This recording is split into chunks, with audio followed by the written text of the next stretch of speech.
everybody sitting in an odd-numbered chair has to go home. We'll send you the information later. Anyway, I'm going to turn you over to Bev. Please give her some attention and an applause at the end of what she has to say.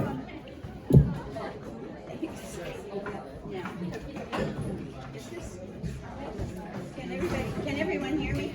Good. Okay.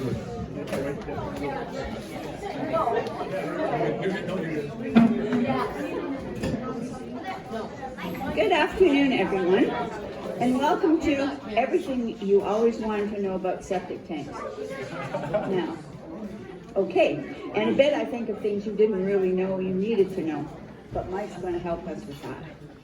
But firstly, it is with great appreciation that we, the residents of Protection Island, acknowledge this land as the unceded territory of the Sunamo First Nation and of their legacy throughout the island. Our guest speaker today is Mike McDonald, and we are so happy to have you here, Mike. Most of us are from big cities and towns and have never had to give a septic tank a second thought. Well, changes when we come to PI. Mike is from New Westminster, BC. He is a Red Seal graduate at the Pacific Vocational College in Burnaby, where he studied plumbing and gas fitting. Mike has also studied carpentry at VIU. He's lived on PI for 2 years. Many of you will already have discovered how much of an asset to the island he is when your septic alarm starts ringing at 3 a.m. Mike lives with Jenica, and they have 2 dogs, Paco and Ruby. I have to tell you that Mike told me in confidence, and I guess that's broken now, but that he doesn't like septics any more than we do. But he's worked hard at it, he's an expert in the field now, and he's here to pass on this extensive knowledge. Please welcome Mike McDonald.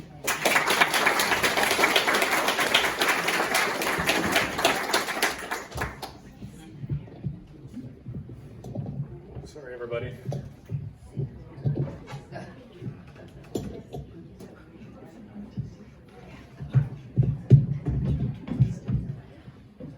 Okay, is that going to work here? So as Bev said, I have lived on Protection Island for 2 years. It's been, sorry, just a second here. It's been a lot of new things for me. I'd never had driven a boat. I'd never had a septic, and it was my first home as well. When I got to my home for the first day, I was crawling around underneath the deck to try to find my septic, whatever it was, and I found a crumpled concrete lid and a jacuzzi pump. And I had never heard of this. In school we had diagrams of septic fields, we had septic drawings, and it was disgusting. Over the last 2 years, I've gone through, a lot of people here I recognize, I've seen your septic, I've fixed it, I know the secrets. Dirty secrets. Yeah. It's been a learning experience for me, but I'm here to share what I've learned and hopefully give you some knowledge and stop getting calls at 2 a.m.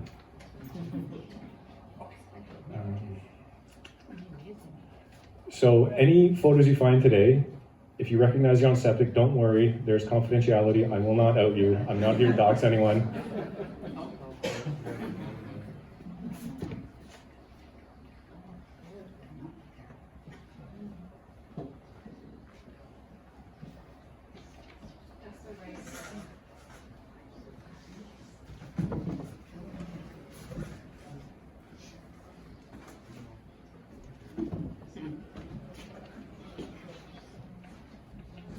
So there are 3 parts of this, the septic tank. There is the septic settling tank, which is the first stage, where everything goes, and everything from there, you either have a septic field or a septic effluent tank, which we have on the island. I'll talk about that shortly. It's called a step system. But they're all connected in some way.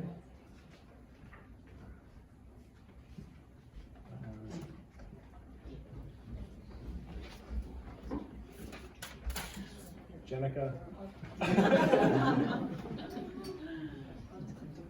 Okay. Sorry, this is also my first time public speaking, so bear with me. Mike, You dropped a paper down there. So this is the first stage. Every septic system has a settling tank. This is where all the magic happens, essentially. Your solids are broken down in this part, and it's essentially a stomach that's digesting everything that goes into your tank. In a typical situation, this will go into a drain waste field. I wish I had a laser pointer. Into a drain waste field. But in our situation, it goes into a septic effluent pump. Next slide. Sorry. So the first layer is called the scum layer, also called the crust. As you can see on this one, this crust has been developed. It's formed a solid layer on the top, which is the best case scenario for digestion to happen in your settling tank. At the bottom is the sludge layer, where at the top, your grease and everything like that, your hair, all that will form. Everything heavier will sink down to the bottom into the sludge layer. Next. Septic effluent is the area in between where the liquid waste goes. This is where the biome, the enzymes, all that actually break down your septic and prevent us from having to get everything pumped out every year. You'll see in this particular situation there is 2 stages. On Protection Island, we originally had a kit that was sold by the city where there's a 600-gallon egg-shaped septic tank. A lot of the tanks look like that, and they only have 1 stage. And then the second stage that you see here with the effluent filter on it is our effluent tank, essentially, where we're pumping out of. Ideally, you would have a 2-stage system with this baffle in between the first and second stage, but I'll get into that as we go further on here. So a septic field is a typical situation which we don't have on Protection Island. We just don't have the soil structure. We're built on an old coal mine here with slag and rock. So you'll see here, there's an effluent chamber with the 2 stages, and then it goes into a distribution box.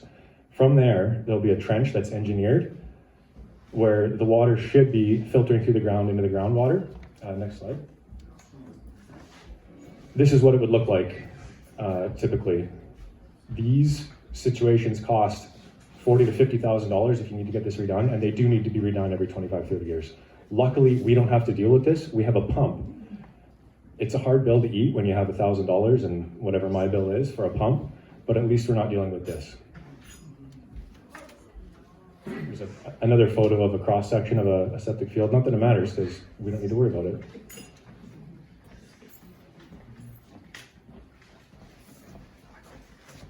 Oh, perfect. So our system is called a STEP system, septic tank effluent pump. It is, I've never heard of it before. You know, in school we learned about septic fields, septic tanks, all this kind of stuff. This was new to me, but I love it. It's, you know, it's really nice to not have to have the effluent stay on the island and just to pump it over to the city. And it is a hybrid pressure system. So our pumps are actually what's pumping the system out to the city collection tank. And then it goes over with a siphon over to the city to be treated before it is released into the ocean. So this is a septic tank effluent pump. We have 2 kinds. There's a submersible effluent pump, which actually sits inside the water. And this is a shallow well jet pump, which is actually for wells, but it has been modified on Protection Island often to pump the effluent. This was the first install I did of my own take on what it should look like. I've changed since then, but this was my first kind of crack at it. And this is my preferred way to do it. As the person who's been cleaning the pumps, this is much, much easier. There's only one little pipe I have to pull out to clean, and there's a pre-filter on it as well.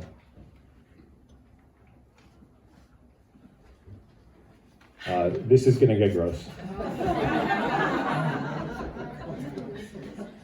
So this is a submersible effluent pump. They're cylindrically shaped. I have 4 outside. If anyone wants to go look at it, have any questions at the end, I can answer any questions for you. They should be cleaned every year. Whether you're taking care of your system or not, you should just be looking in there, taking a look, and probably getting a shot back out. This is what the city requires for us to put in on a new system. Sorry, I'll try to talk fast so we can stop looking at this. I've seen it before. I should have asked, is anyone here new to the island? 1, 2, 3, 4, outside 5. Feel free to talk to me afterwards. I can give you a rundown on what your system is. With these, they are much more costly than a shallow well jet pump, but the city does require you to install these when you're doing a new system. They are designed for this step system, and they don't need to be primed. I'll talk about priming shortly. But again, the costs have gone up 20% this year alone on these. I'm still working out exactly where to source these, but if you can, I would recommend switching to the above ground pump. So this is a shallow well jet pump. On my house, it was a jacuzzi pump originally. These cost around $500, $600. I get them from Rona most of the time. It's the cheapest. They're pretty good. They are easier to service because the piping that you actually need to clean is much smaller, much lighter, and doesn't accumulate as much crud. The two cons are winterizing. They can freeze. Mine froze the first year, and I'll talk about how to prevent that. We'll also talk about priming your pump. If anyone does anyone not know what priming a pump means? Seems like everyone knows. No, I don't. Okay, cool. No, I don't. You don't. So a pump needs water inside the pump, like this, in order to push water. We'll talk about it shortly. I have a slide actually on priming a pump, so I'll make sure so there are 3 ways to protect your pump. Obviously, we don't want to be replacing our pump every year. We want the pump to last 10, 15, 20 years. The 3 ways to do it are the pump outs. So in your settling tank, if you're not taking care of it, it can lead to solids coming through. It can lead to plugging the filters prematurely and burning up your pump. Your septic tank biome, what do I have to say about that? This is, your tank is alive and it is actively digesting your solids. You need to be kind to that thing because it will be kind to you and it will prevent you from having to replace your pump every year. The last thing is the annual service. Okay,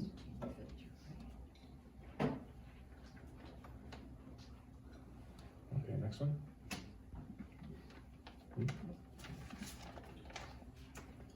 So this is your septic settling tank. On the left, you'll see this is the process that takes place when you're pumping it out. You're actually sucking every single last drop out of it, and you're resetting your tank essentially. You need to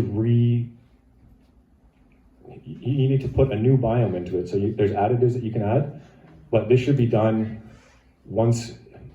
I'll get into that, but this is a hard reset of your septic system. Essentially, you're starting again, and you're good for like 5 to 10 years. If you go to the next slide. When do you need a pump out? What do you guys think? Does this one need a pump out? Yes. 5 to 10 years is what they say. The old school people will say 15, 20, 25 years, bury that thing and forget about it. I don't love that, especially on Protection Island. It's much easier to just pump it than be cleaning it like cleaning the filters all the time and all that kind of stuff. You want to try to avoid solids going in there because you're restricting how much you can actually store in your tank. I don't know if you can see in that one, there's pipes and various debris that's been sitting in there. This should be caught during your maintenance. You should not let it get this bad. And this is actually the egg-shaped septic system. And I'd say 50, 60% of the homes I come across have this 600-gallon tank. Typically now, they're requiring, I think it's a 2,000-gallon tank for like a 2-bedroom house. So these are massively undersized, and they're easy to pump out though, which is nice, because there's only so much room we have on a pump out. GFL was charging a flat rate for whatever size it was, $600. And to me, that's way more than it needs to be, especially for these tanks, because you're like 600 gallons, you can fit, I think it's 4 homes in a truck. So they were making a killing. We've stopped using GFL. I am now organizing the pump outs with Wardell, and then there's one invoice you have to pay. You don't have to worry about Wardell. You don't have to worry about having a credit card on file. I'll organize it all for you and I'll have it done and I will reprime your pump and everything for you. So best way to get a hold of me is permarmechanical@gmail.com. I've gotten it down now, $250 less than it was with GFL, to $300 depending on how we do it. But it's fun for me too because I don't have to touch the pump. So this is the worst case scenario. If you don't take care of your settling tank, you can get blockages at the inlet or the outlet. So on the pictures on the left, that one has actually overflowed, and I don't know how long it was overflowing for, but it's not ideal, and your neighbors don't like that. It can actually back up into your house as well, which happened on the right here, where grease, which is a huge enemy of your septic tank, has blocked the inlet and backed up into the house, which is an emergency call. And I haven't been charging for emergency calls on just regular rate. But we'll see how long that keeps going on for.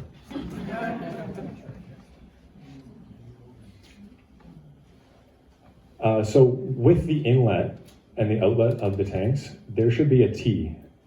On these old egg-shaped tanks that we were getting, there's only a 90 coming in. So there's no way for me actually to clean out the inlet here. And there's no way, there's grease stuck around the inside here. So it's not ideal. On newer situations, you'll see a T with also a manhole cover where access you can access in order to clean the T's and the inlets. But we work with what we got on Protection Island.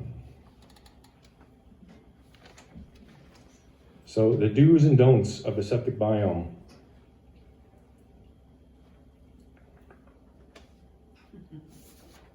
Would you suggest to not use toilet paper, even though you... Oh, use toilet paper for sure, yeah. I know some people don't even put toilet paper down. I've read a few different things. I haven't really noticed too much about toilet paper.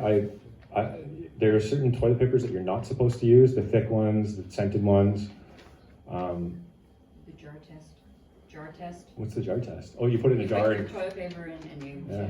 See, the old school people know. Line apart, pull it apart. Yeah.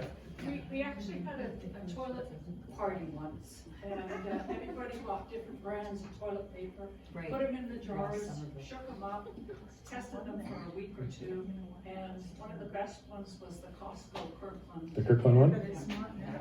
They changed it. It's a different formula now. I've never heard of I highly recommend a bidet. A lot of us, we put the poo papers in our garbage and we flush the poo papers. It's not so necessary. You can do that. It will save your tank. You don't need to do that. You can just get a pump out sooner. And if you're taking care of your biome, and the best way to do it is the Septobac. When you're restarting the tank after a pump out, you should be dumping this in all the time. It will keep bring your tank to life and also keep your tank alive. Can we hold the questions? Well, it will wait till the end here for the questions, and then. So the really bad things you can put in are Drano, bleach, grease is really bad, and wipes. Wipes are not good in any plumbing system. They say flushable, they are not flushable. Drano will break the grease up and kill your biome. Bleach will kill your biome, and grease will just plug everything up.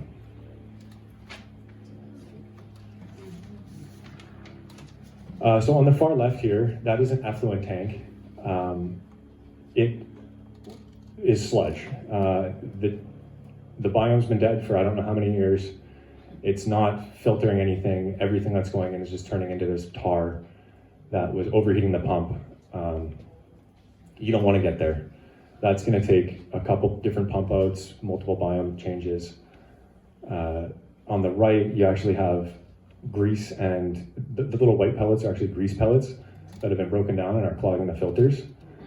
If your filter clogs, it will lead to a dead pump. If you have a clogged drain, there are mechanical ways to deal with it. Please call a plumber, please call me. We can deal with it.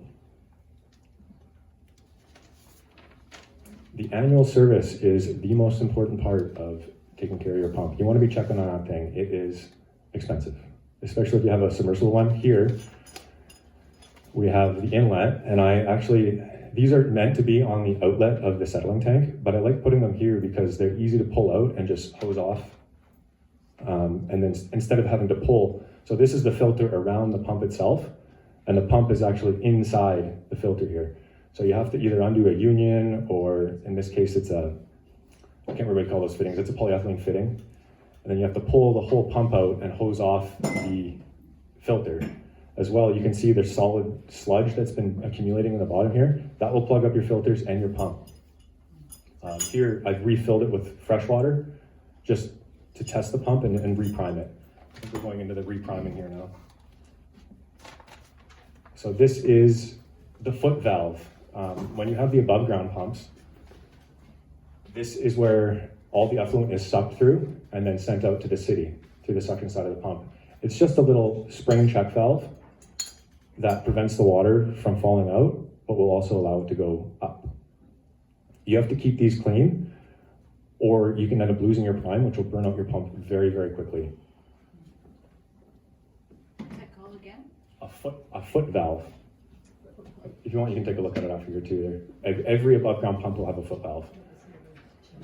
So filter cleanings. These two filters are past due. They should have been done probably years before. They're completely plugged. I'm amazed the pumps were even still able to keep up. And on the far right, you have the pre-filter. So instead of having to pull out all the piping, the whole pump, you can just pull that guy out and spray that off every couple months. A couple people they got a program like that, and it helps a lot with just keeping up on the maintenance.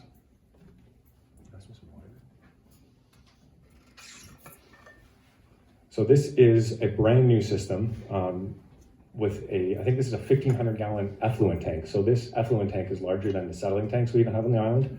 This is what engineers are now speccing on new systems. You can leave them for a lot longer. And this is the ideal piping situation. So on the far left here,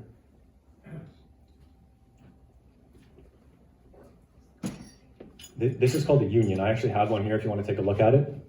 This is how you break the piping in order to pull the pump out and clean it. This is a check valve, which prevents the water from coming back in this direction and maintains the pressurized prime in the downstream side of the piping. This is a ball valve, which allows me to shut off the system in order to service the check valve or service the pump if I have to. You can also throttle the pump, but that's next level. So this is my own pump. This is a shallow wall jet pump. Off the top is the outlet. So on the suction side where the foot valve is, this is actually a vacuum pressure that's created on this side. If it's not filled with air, the pump isn't able to pull any water through. So you need to fill the suction side with water in order for the pump to work. Otherwise you have something called airlock. So off the top of the T, there is actually integral to the pump, there's a priming port.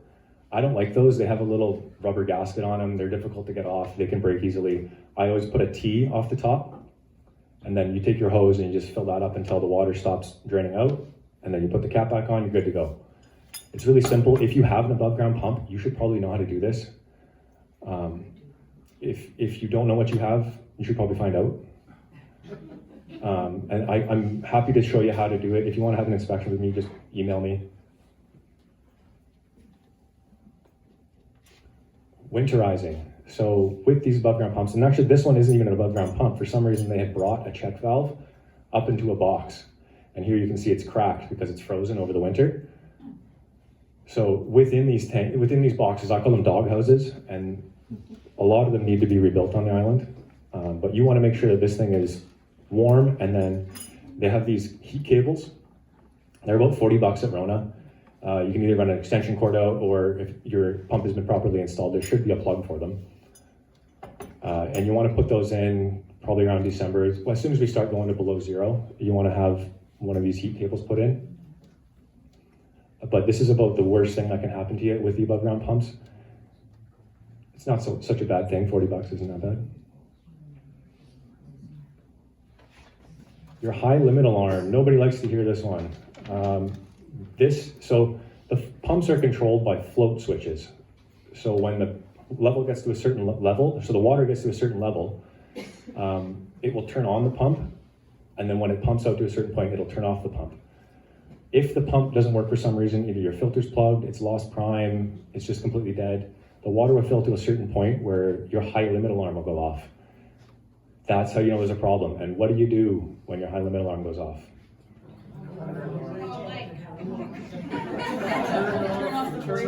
Yes! First thing you want to do, you're going to save your pump. I don't know when I can be there. I don't know if I'm off island. One person, I do have an apprentice now, as Jim found out, but you want to turn that thing off right away. If it's left running, it will overheat. It can cause a lot of damage to your pump and potentially burn it out.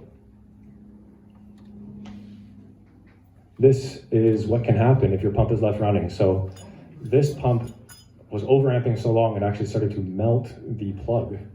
And I don't know, it should have shorted out. There should have been some internal protection on the pump, but there wasn't. And there should have been, this actually should be a GFCI, it's called, that would have tripped, but instead it almost caused a fire. If your wiring looks like this, it's time to call an electrician. We have Byron Ron living on the island, and he knows what he's doing.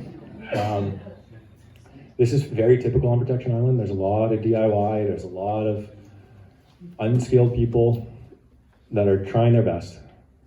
Like this one here, the wires are just buried under the ground. The box was filled with dirt. These ones, there's just an open wire here, folded over, and I'm not even sure what it did. And then this one here, if you touch this, you're getting shocked.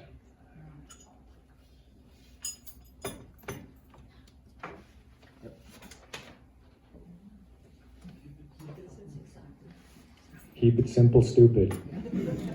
However you can do it, keep as few fittings as you can, keep it as easy to service as you can, don't overcomplicate it, and this goes for, I find, any kind of plumbing. You want to keep it as simple as you can. There's less room for leaks, there's less room for error, and it just makes it easier when something does go wrong. That is it. Now I can take some questions. I'm sure there's lots.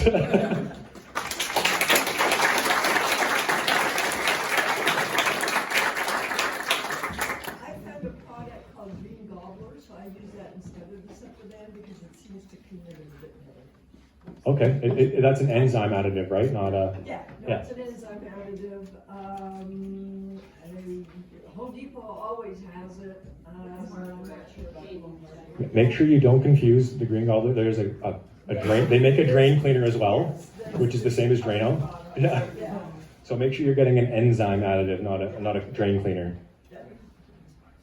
Any other questions? Oh, perfect. I must have done a good job. Margaret? It's not a question, but it's a funny story. Okay.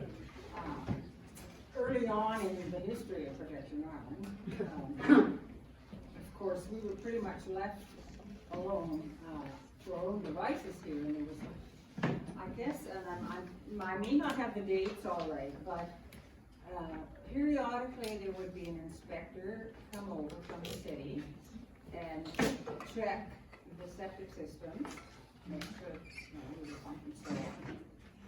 And some people didn't have a pump. Uh-oh. They were just using a backyard or whatever. But there was a phone chain. So when the word came out, the inspector was here, one neighbor would phone and let the next door neighbor know he was coming. So the next door neighbor would borrow a pump with somebody that was just movable. You'd take the pump and put it where the septic opens up. I know because we had one of those when we bought our house and moved in. It was. Did the inspector ever get wise? Pardon? Did the inspector ever get wise of that? Or? I would like to think not. Just makes a better story. I have a question, like when that alarm goes on, then you know that the system is full? Either your pump hasn't turned on, so the float switch might be stuck, the filter might be plugged, you might have lost power to the pump, like a breaker might have tripped or something. But if the breaker's tripped, there's usually a larger issue, whatever breaker it is, whether it's a pump or something else in the house. Okay. But there's like, you can shut the pump off, but there's definitely something else that needs to be fixed, whether it's the float or the filter. Kevin? And only the tank that has the pump has the alarm, or Yeah. does the other holding tank have one too? Yeah, so, some people have a raw sewage system with its own alarm and everything like that, but that's a very individual situation. Yeah, Elizabeth? You said no bleach. What about the oxygenated bleach that's in the, is it the same? I'm not sure. If it says septic safe, it's septic safe. If it doesn't say septic safe, it's not. Oh, okay, thanks. Jim? In those situations where we have these big island-wide power outages, Yeah, good question. so we've got a whole system essentially is down. Yeah. I wonder if you could talk about that a bit in terms of what to do as a homeowner, or what we should do as a community when power comes back on. Is there anything special? So this is a really good question. Actually, I should have put this in the presentation. When the power goes out, obviously the pumps aren't going to work. A lot of the systems have something called a piggyback, or they have a plug right on the pump, so you can disconnect and reconnect. And with those, you can actually plug directly into a generator and pump out your system manually. Some of the pumps, especially the submersible ones, they're hardwired. So there's a box where the wires are tied together and threaded together. With those, it's a little more difficult. You have to get something called an add a plug, and then add that before you can plug it in. I was worried. We had a couple power outages last year. I was worried that with all the pumps coming on at the exact same time, there was going to be a surge or something, or I don't know, Byron, what would happen if the lines all kicked on at once? Because it wouldn't be too much of a problem for the house. I would say that the transformers could blow at the I don't street. think transformers would blow. It wouldn't be too much. Yeah. I was recommending that when the power goes out, if you don't know how to pump it out, you can't pump it out, shut your breaker off until you know the power goes on, then go back and flip it on. Don't leave it up to the pump itself to control itself. Just wait and be patient. There are portable pumps. Like last time, I think a couple of people, I went and just pumped it out into the neighbors or whatever, or I walked around with a generator to a couple of people's houses just to pump them out for a couple of days. I think, how long was the power outage this year? Like 2 days, 3 days for some people? 6 days? 6 days, yeah. So I would recommend getting a piggyback float or a pluggable. Yep. In a power failure, should we not flush? You want to limit how much you flush. You got a certain amount of capacity. Code is 24 hours. So we should have 24 hours of usage available to us. Protection Island isn't known for being code compliant. But yeah, I would recommend limiting how much you flush or having a generator. Wouldn't it depend on the size of your tank?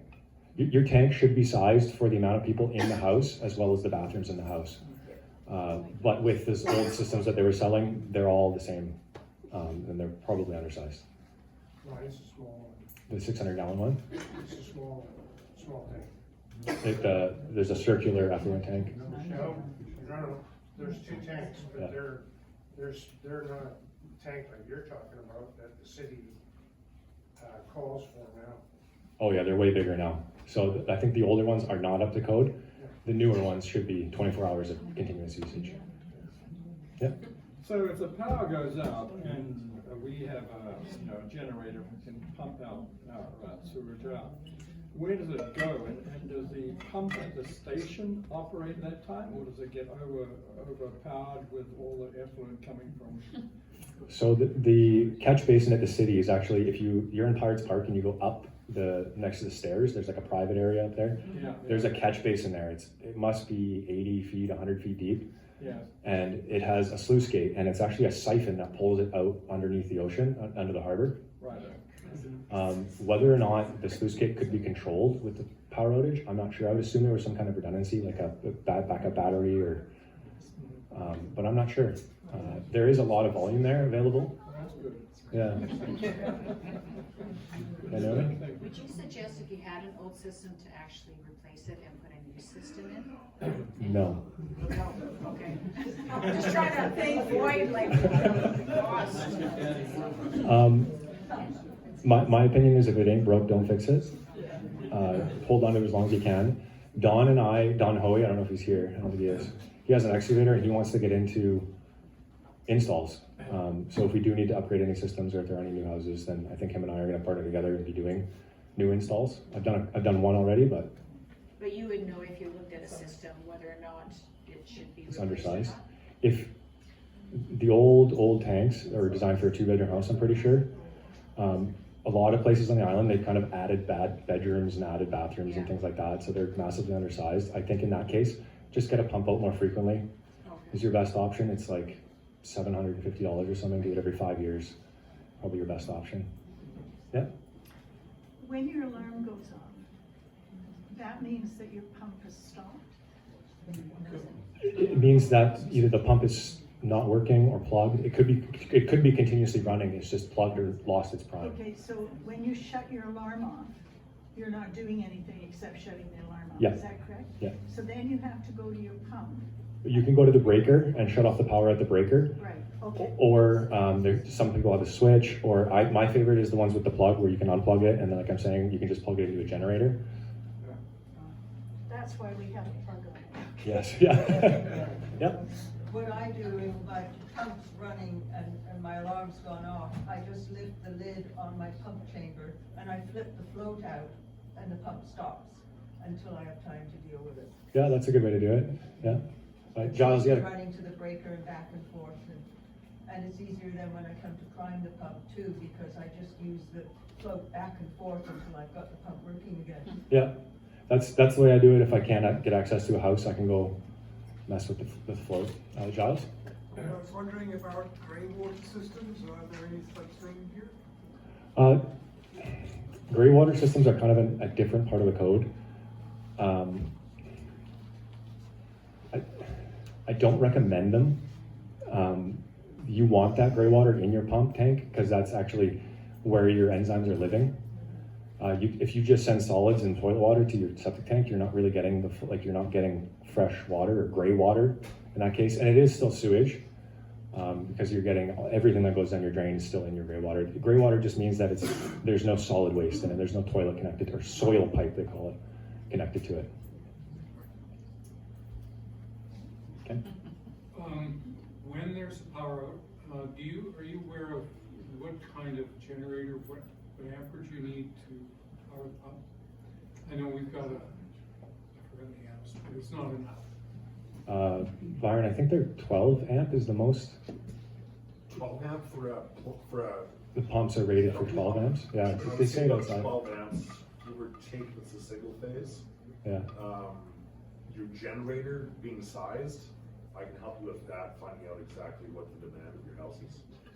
Well, doesn't it, depending on the elevation, you've got a certain amount of head to push out? Does the pump care? The pump doesn't care. They're rated for a certain amperage, and that's the most they'll ever take. It doesn't matter if it'll only work to a certain amount and only draw a certain amount.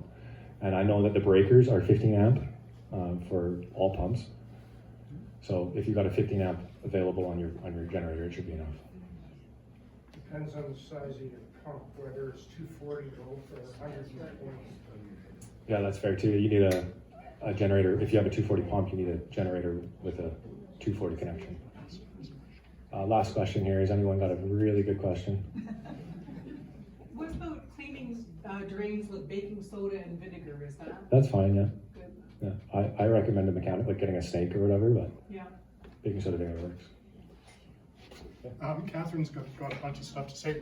Before Catherine comes up here, just wanted to point out that Michael has some sample pumps on the outside. So feel free to go out there and check all those pumps, and you can ask Michael questions after you've done that. And Catherine, you want to come and talk about the rest of the tables? Sure.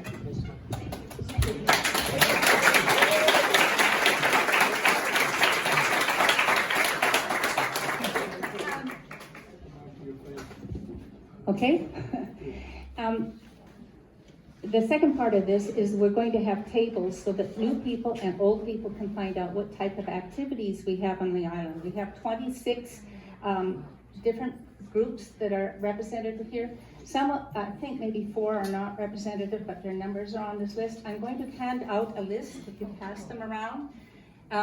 This will have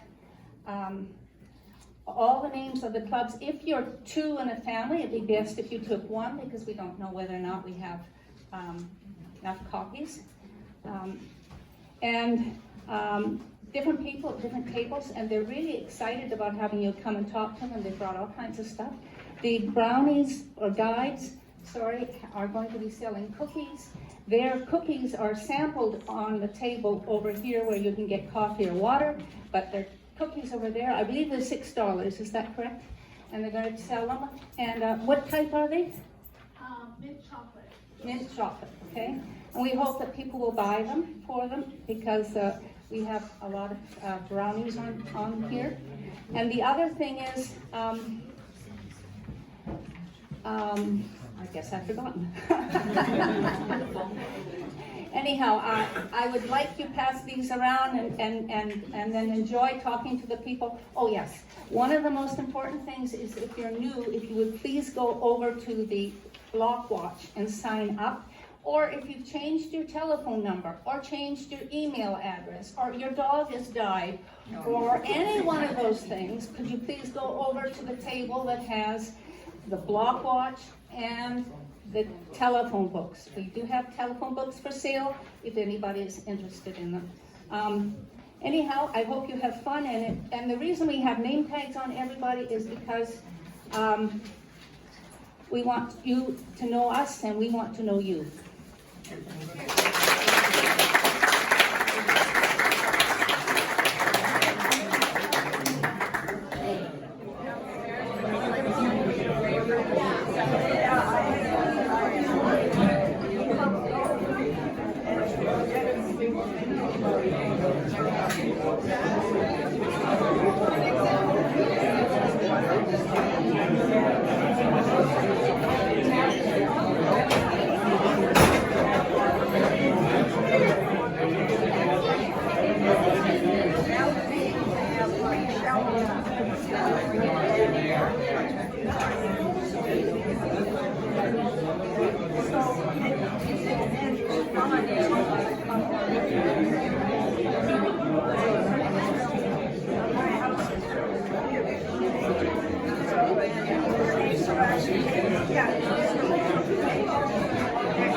That's delightful. and we had to go in there? These are from the island? See, the ones I've done aren't that rough. Because I don't go in there. No, one of the people on the island took the bottles of bleach and in the toilet and all the diapers and everything that they do.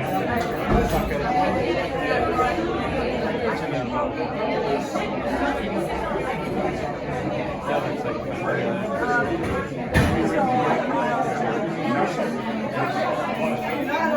that's way too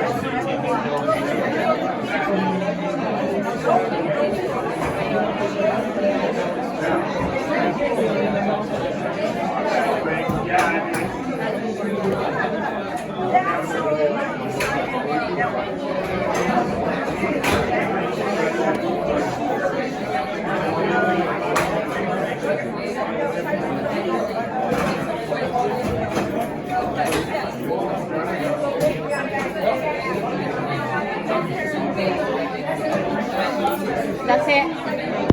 My film is about conserving the history, really, of the island through conserving artifacts, documents, stories, events of people who live here. That's part of it. But also to do public events, like we did last summer when we did our wonderful homemade music and featured artisans, right? Come on, Jean. Jean did a lot. She's our communications person and can't do it without Brenda's the treasurer. So we're a very small board hardworking, small, aging board. Hardworking, very hardworking. But we love what we do. I'm representing the Protection Island Players, our theater group on the island, and promoting our new play, Redemption Island, and we're looking for participants, actors, and backstage people, and it's going to be a lot of fun, just like the rest of them. This is year 11, I guess. Thank you. Look at those. Naked Thursdays, which used to be called Knitwits. And essentially it is a chance of talking to people. If you're lonely, you have a chance to talk to people. And it's a drop-in thing, whereas quilting is not a drop-in thing. You are expected to come every other week for several hours, from 9 o'clock in the morning until 2 o'clock in the afternoon. And it is a group that meets regularly. We gladly have new people, but we want a person that wants to come and stay with us. Thank you.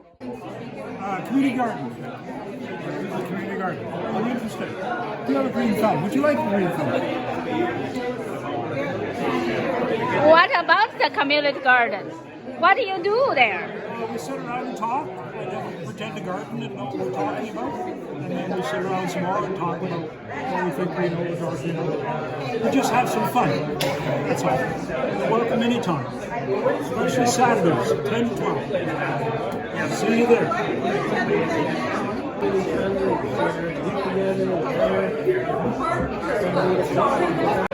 Okay, here's your presentation time. What do you do here? We're selling cookies. We're Girl Guides.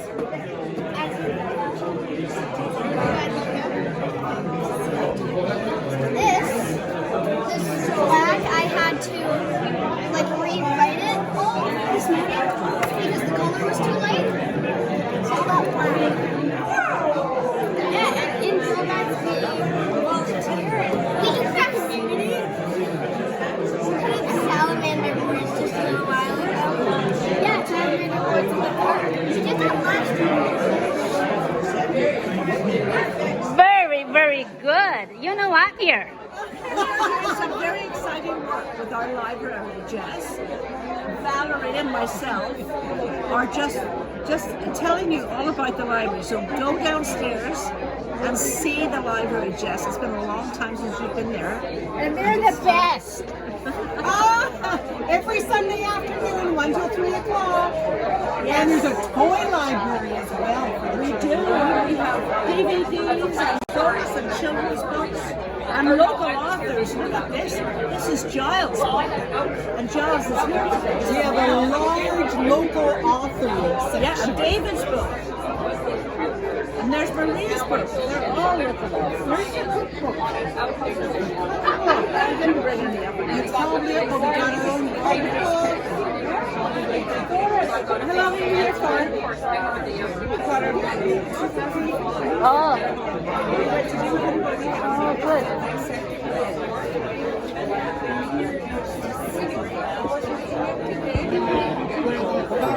Comes out of the building, and many people will sit there.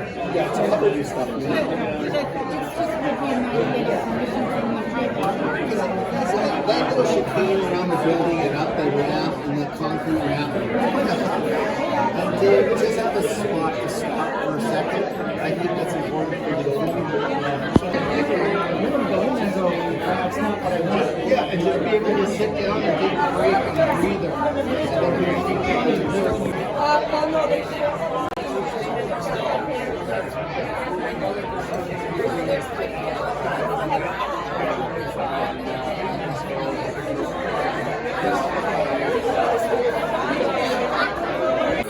Okay.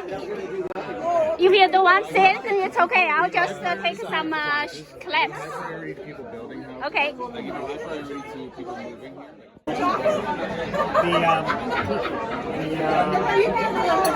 Area of the hillside going down that way.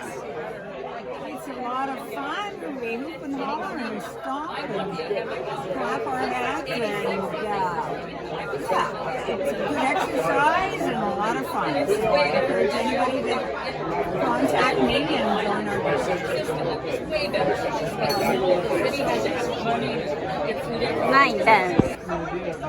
Fire Smart is a community program that we have to